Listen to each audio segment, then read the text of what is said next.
बिस्मिल्लाहिर्रहमानिर्रहीम। अस्सलामु अलैकुम डियर स्टूडेंट्स, मैं बशीर अहमद मुबशिर, आपका मैथमेटिक्स टीचर। आज मैं आपको मैथमेटिक्स 9th क्लास की बुक में से जो यूनिट नंबर 1 है उसके लॉन्ग क्वेश्चन समझाऊंगा। तो इधर मैंने पहला क्वेश्चन लिख दिया है, ये कुछ इस तरह, find the value of X and Y by Cramer rule. आपने क्रैमर रूल को इस्तेमाल करते हुए x और y की वैल्यू फाइंड करनी, और आपको ये दो इक्वेशंस दी गई हैं, 2x minus 2y is equal to 4 और 3x plus 2y is equal to 6।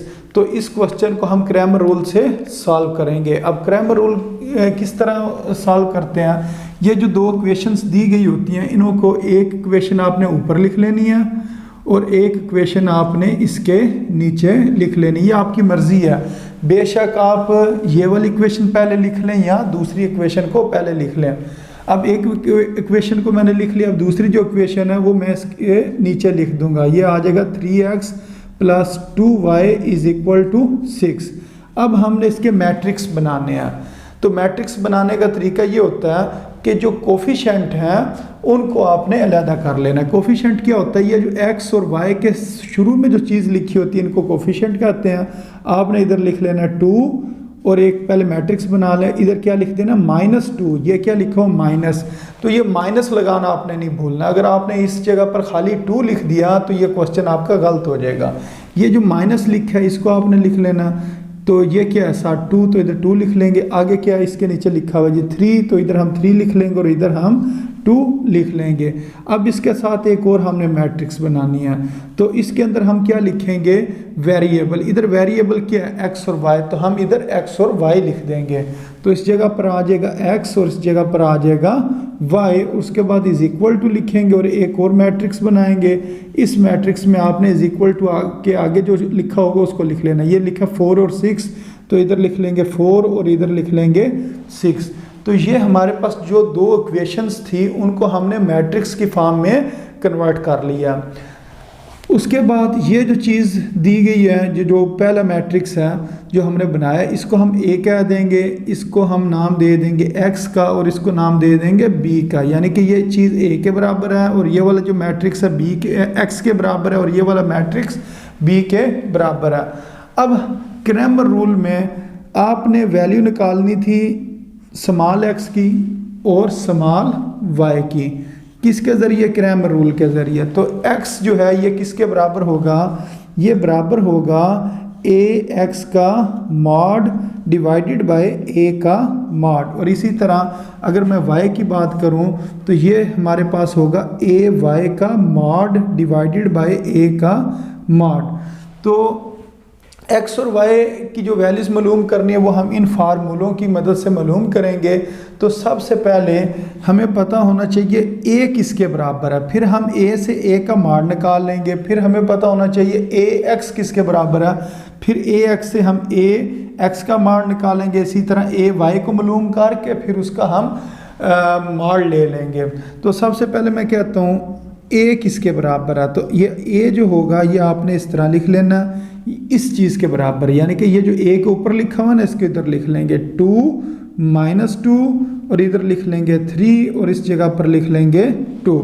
ये किसका वैल्यू निकल आएगी, a की। अब हमें इस फार्मूले के मुताबिक a का मॉड मालूम करना, तो हम फिर क्या करेंगे, इसका मॉड लेंगे। तो मॉड लेने का तरीका ये होता है, ये जो सीधी लाइनें हम लगा लेते हैं इनको हम मॉड कहते हैं। इसकी ये ब्रैकेट ख़त्म करके इस जगह पर हम ये लाइंस सीधी कर लेंगे। ये आ जाएगा 2 -2 3 और 2। अब मॉड को मालूम करने का ये तरीका, आपने ये जो दोनों टर्म्स है ना डायगोनल वाली, यानी कि इस तरह इनको मल्टीप्लाई करना, फिर आपने इन दोनों इसको और इसको मल्टीप्लाई करना और बीच में माइनस लिखना होता है फार्मूले का।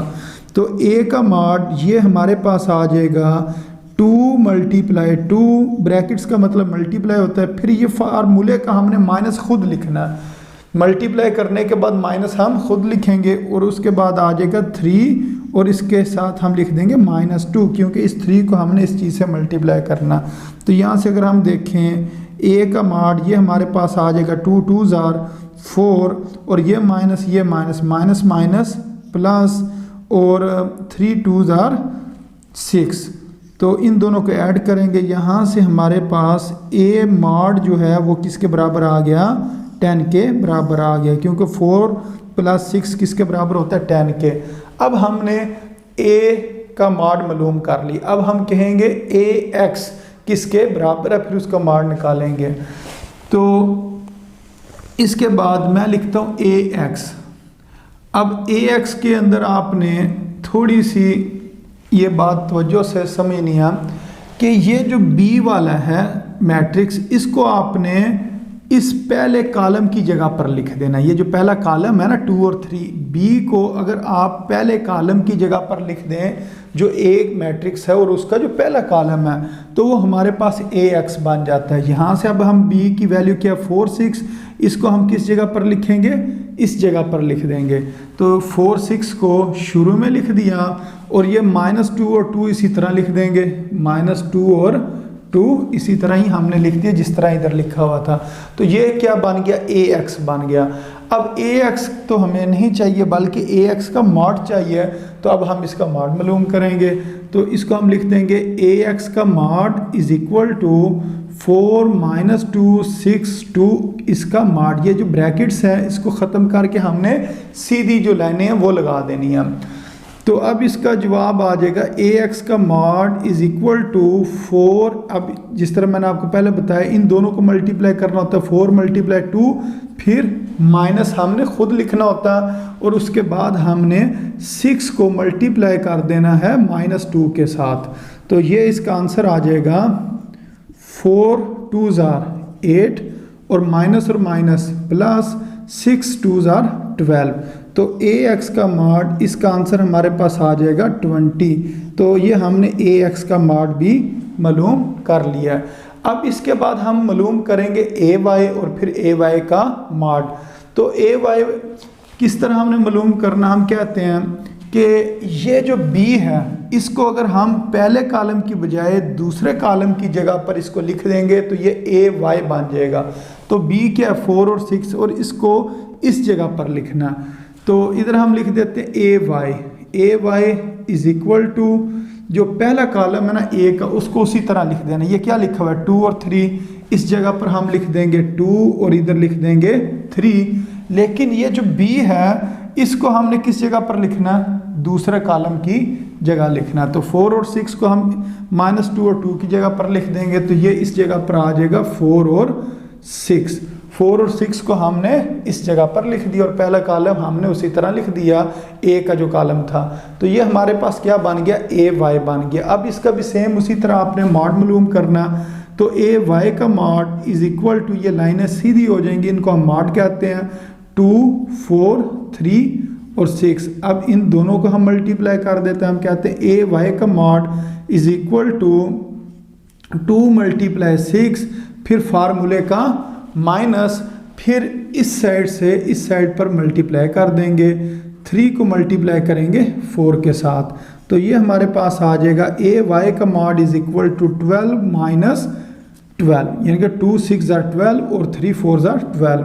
तो 12 में से 12 को अगर हम माइनस कर दें तो हमारे पास आंसर कितना आ जाएगा, 0 आंसर आ जाएगा। अब हमने a का मॉड भी मालूम कर लिया, ax का भी मॉड मालूम कर लिया और ay का भी मॉड मालूम कर लिया।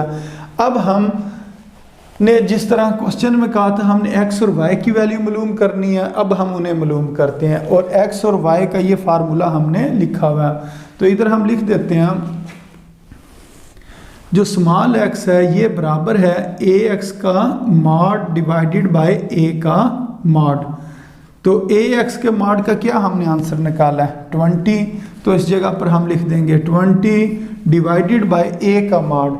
a के मॉड का क्या आंसर निकला था 10, तो ये हम 10 इस जगह पर लिख देंगे। तो इसको अगर हम डिवाइड करेंगे तो हमारे पास आंसर कितना आ जाएगा, 2 आंसर आ जाएगा। ये तो हमने x फाइंड कर लिया। अब हम इसके बाद y को फाइंड करते हैं। तो स्मॉल y जो है इसका फार्मूला क्या है, इसका फार्मूला ay का मॉड डिवाइडेड बाय a का मॉड। अब हमने ए वाई के मॉड की वैल्यू पुट करनी है। तो ये तो हमने अभी थोड़ी देर पहले निकाली। ए वाई का मॉड किसके बराबर है? 0 के। तो इस जगह पर हम 0 लिख देंगे, डिवाइडेड बाय ए का मॉड। ए का मॉड हमने कितना निकाला? 10। तो इसके नीचे हम क्या लिख देंगे? 10। अगर किसी चीज़ के ऊपर 0 आ जाए तो वो 0 के बराबर होता है। 0 divided by 10 is equal to 0। या यूँ समझ लें 10 में से अगर आपके नंबर कितने आए? 0 आए, तो उसको हम खाली 0 भी लिख सकते हैं, नीचे 10 लिखने की ज़रूरत नहीं है। खाली 0 लिखें तो उसका भी वही मतलब है। तो यह आपने याद रखना है, अगर किसी चीज़ के ऊपर 0 आ जाए तो उसका आंसर क्या होता है? 0 होता है। या कैलकुलेटर से आप इसको करके देख लें। तो ये हमारे पास y का जवाब आ गया। तो ये x का जवाब था और ये वाला y का जवाब था, और यही चीज़ें हमने फाइंड करनी थी।